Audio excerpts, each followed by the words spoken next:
Jai Shri Ram. Hi dosto, I'm your friend Minakshi. You are watching English by Minakshi. As you know, we have covered the two chapters, the use of ismr and the use of was were. This is our third chapter. We will learn in this chapter the use of shall be and will be. अगर आपने the use of is am are and the use of was were chapters नहीं देखे हैं go and check the playlist. So दोस्तों start करते हैं आज का chapter. The use of shall be will be. हम यूज़ पढ़ेंगे shall be will be. Shall be will be क्या होते हैं? ये हेल्पिंग वर्ब होती हैं। क्या होती हैं ये? Helping verb. Shell be will B को क्या बोलते हैं हम? Helping verb. अब आइडेंटिटी क्या होती है, सेंटेंस कैसे बनाएंगे, तो ध्यान से समझना दोस्तों। जिस सेंटेंस के लास्ट में गा गे गी आता है तब हम शैल बी विल बी का यूज़ करते हैं। इज़ दैट क्लियर दोस्तों? तो आगे मूव करते हैं। अब हम देखेंगे शैल बी और विल बी का हम यूज़ किस किस सब्जेक्ट के साथ करते हैं। शैल बी का हम कौन कौन से सब्जेक्ट के साथ यूज़ करते हैं? आई एंड वी के साथ। सब्जेक्ट क्या होते हैं दोस्तों? ही शी इट यू वी दे, ये सारे सब्जेक्ट होते हैं। इफ़ यू फर्स्ट क्लास देखनी चाहिए द यूज़ ऑफ इज़ेमार, आपको और अच्छे से समझ में आएगा। विल बी के साथ हम किन का यूज़ करते हैं? विल बी के साथ हम यूज़ करते हैं यू,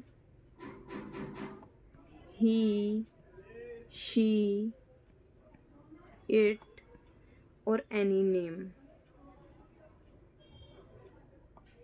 इज दैट क्लियर दोस्तों? अब रूल डिस्कस करेंगे। रूल क्या होता है सेंटेंस बनाने का? पहले सब्जेक्ट यूज़ होता है, शैल बी, विल बी, फिर ऑब्जेक्ट। जैसे एक सेंटेंस लिखा हुआ है, मैं खुश रहूँगा। मैंने आपको आइडेंटिटी क्या बताई? ऐसे सेंटेंसेस जिसके सेंटेंस के लास्ट में गा गे गी आता है तब हम किसका यूज़ करते हैं? The use of shall B and will be. Clear है दोस्तों? क्लियर है? तो अब हम आगे देखेंगे, सेंटेंस बनाना सीखेंगे। मैं को इंग्लिश में बोलते हैं हम आई। आई के साथ किसका यूज़ करेंगे? मैंने अभी आपको बताया आई के साथ किसका यूज़ होगा? शैल बी का। आई शैल बी खुश मीन्स क्या होता है? हैप्पी। क्लियर है दोस्तों? ओके। सेकंड सेंटेंस, वे लोग ईमानदार रहेंगे। तो सेंटेंस के आखिर में गे आ गया, तो शैल बी या विल बी का यूज़ करना है। देखो, वे लोग ईमानदार रहेंगे, they will be honest. Clear है दोस्तों? थर्ड सेंटेंस, हम लोग भूखे रहेंगे, we shall be hungry. Clear है दोस्तों? इज दैट क्लियर दोस्तों? ओके। वह एक नेता होगा, he will be a leader. Clear है दोस्तों? रीता एक डॉक्टर बनेगी, Rita will be a doctor. Clear है दोस्तों? आप महान व्यक्ति बनेंगे, यू विल बी ग्रेट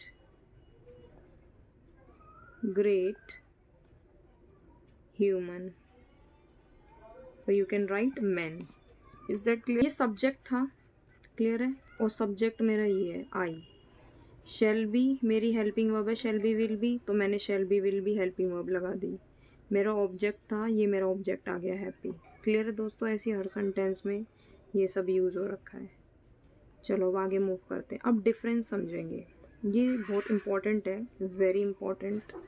तो आप ध्यान से देखना डिफरेंस क्या है इन दोनों सेंटेंस में। He would be a farmer और he will be a farmer, इन दोनों में डिफरेंस क्या है दोस्तों? देखो, ये एक पर्सन है, ठीक है, और ये कौन है? इसने ना, इसके हाथ में एक हल है, इन्होंने एक गमछा ओढ़ रखा है। क्लियर है? थोड़े से कपड़े इनके रेत में हो रहे हैं। क्लियर है दोस्तों? तो ये देखने में ना, ये इंसान देखने में ना मुझे क्या लग रहे हैं, फार्मर जैसे लग रहे हैं, किसान जैसे। मैं किसी इंसान को उसकी उसकी ड्रेसिंग सेंस से जज करती हूँ, तो मैं उस सेंटेंस को लिखूंगी ही वुड बी अ फार्मर। एक और एग्जांपल समझते हैं दोस्तों, ध्यान देना, एक और एग्जांपल समझेंगे। मानो एक पर्सन है, सेकंड पर्सन के बारे में बात कर रहे हैं, ये एक पर्सन है। क्लियर है दोस्तों? अब क्या हुआ, अब इन्होंने ना ब्लैक कलर का कोट पहना हुआ है और अंदर पहनी हुई है वाइट कलर की शर्ट, और ब्लैक ही इन्होंने पैंट पहनी हुई है। क्लियर है दोस्तों? ब्लैक कलर की कोट पहना हुआ है, ब्लैक कलर की पैंट पहनी हुई है और वाइट कलर की अंदर शर्ट पहनी हुई है, और इनके हाथ में एक फाइल है। क्लियर है दोस्तों? फाइल। अब मुझे देखने में ऐसे लग रहे हैं जैसे ये एडवोकेट हो। क्या हो? एडवोकेट। एडवोकेट मीन्स क्या होता है? वकील। एडवोकेट हो।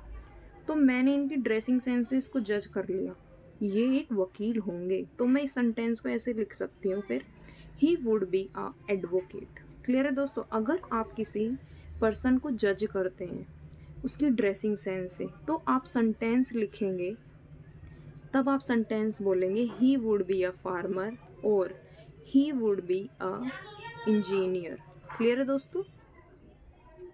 ओके, अब दोस्तों हम डिफरेंस समझेंगे दूसरे सेंटेंस का। ही विल बी अ फार्मर यानी कोई एक किसान बनेगा, इसकी हिंदी होगी कि वह एक किसान बनेगा, यानी कोई भी कुछ भी बनेगा, तब हम उस सेंटेंस को लिखते हैं ही विल बी अ फार्मर। तो दोनों सेंटेंस का डिफरेंस आपको समझ में आया, बस यही डिफरेंस था। क्लियर है दोस्तों? अब देखो दोस्तों, इसके लिए भी एक एग्जांपल लेते हैं। ये एक चाइल्ड है। क्लियर है दोस्तों? एक चाइल्ड। अब क्या है, अब ये बड़ा हो के ना ये पुलिस बनना चाहता है। इसने पुलिस को देखा और इसने बोला कि मैं पुलिस बनूंगा। ठीक है? जब ये कुछ बनेगा फ्यूचर में जाके। क्लियर है दोस्तों? इन्हीं सेंटेंस को हम ऐसे लिखते हैं, I will be a police officer. Clear है दोस्तों? अब डिफरेंस समझ में आया? आप किसी पर्सन को जज करते हो उसकी ड्रेसिंग सेंस से, तो आप सेंटेंस लिखोगे ही would be a farmer. Would be आपकी हेल्पिंग वर्ब होगी। क्लियर है दोस्तों? अगर आप कुछ बनोगे फ्यूचर में, तब आप उस सेंटेंस को लिखोगे ही विल बी अ फार्मर। अब आगे मूव करते हैं। अब कुछ सेंटेंसेस है, ट्रांसलेट इनटू इंग्लिश। अब दोस्तों क्या करना है, सबसे पहले आपको ये स्क्रीनशॉट लेना है और खुद से सॉल्व करने हैं सारे सेंटेंसेस। वीडियो को पॉज करो, खुद से सॉल्व करो। ओके दोस्तों, अब एक इम्पॉर्टेंट इन्फॉर्मेशन सुनो। इम्पॉर्टेंट, आपको स्पोकन इंग्लिश के लिए आपको क्या करना है, मिरर प्रैक्टिस करनी है। यानी जितने भी सेंटेंसेस लिखे हुए हैं इनकी हिंदी में लिखोगे आप अपनी नोटबुक में, फिर इसकी ट्रांसलेट करो इंग्लिश में, ऐसे हिंदी इंग्लिश हिंदी इंग्लिश। उसको मिरर के सामने खड़े होकर जितना आप फास्ट बोल सकते हो उतना फास्ट आपको रीड करना है। क्लियर है दोस्तों?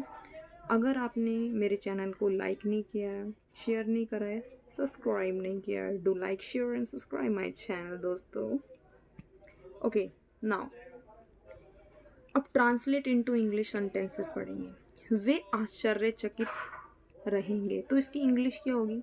वे आश्चर्यचकित रहेंगे। कैसे लिख सकती हूँ मैं? दे विल बी, आश्चर्यचकित को क्या बोलेंगे दोस्तों? एस्टोनिस्ड। एस्टोनिस्ड। क्लियर है दोस्तों? कि तुम्हारा भाई तेज होगा, तो इसकी इंग्लिश क्या लिख सकते हैं? Your brother will be intelligent. यहाँ तेज का मतलब है यानी बुद्धिमान, इंटेलिजेंट से। वह बीमार रहेगी, शी विल बी इल। आप प्रसन्न रहेंगे, you will be happy. Clear है दोस्तों? अब आगे कुछ सेंटेंसेस को देखेंगे दोस्तों। ओके, अब सेंटेंस लिखा हुआ है फिफ्थ, मैं संतुष्ट रहूँगा, यानी shall be I shall be satisfied. Satisfied clear है दोस्तों। भारतीय ईमानदार रहेंगे, Indian will be honest. Okay, तुम एक अच्छे आदमी बनोगे, you will be a good person. Okay, Seema उदास रहेगी, सीमा विल बी सैड। हम अध्यापक बनेंगे, वी शैल बी टीचर। वह थका रहेगा, ही विल बी टायर्ड। क्लियर है दोस्तों। आज के लिए सिर्फ इतना ही। कल मिलेंगे नई वीडियो के साथ, नई शुरुआत करेंगे। Do practice more and more front of mirror and do speaking English. जय श्री राम दोस्तों।